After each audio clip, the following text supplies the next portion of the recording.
నా మరదలు వచ్చినట్టుందిగా, నా కోసం వెయిట్ చేస్తుంది. పెళ్లి చూపులప్పుడు దీని లోపల దాచిపెట్టి దీని అక్కని చూపించింది నాకు. అప్పుడే దీన్ని చూసిన వాడు మంచిగా ఉంటుంది. లే వారం రోజులు అయితే ఇంటికన్నా ఉంటాయి కదా, అల్లుకపోదాం. ఇప్పుడు మంచిగా మరదల్ని ఎక్కించుకొని బండి మీద మంచిగా తిరిగి రావచ్చు. మరదల పిల్ల ఎప్పుడు వచ్చినావు? ఇందాక వచ్చినావా? బాగున్నావా?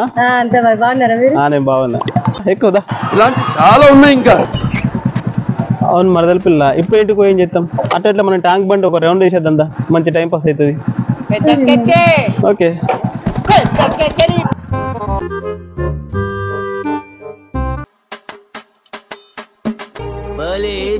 ప్లాన్. అబ్బా పోయాం బాబా, ఆకలి అవుతుంది. దీని అమ్మ దీంతో మంచి తిరిగి ఎంజాయ్ చేద్దామంటే ఆకలి అవుతుంది. నా ఆకలి దీనికి ఎప్పుడు అర్థమవుతుంది ఏమో. సరే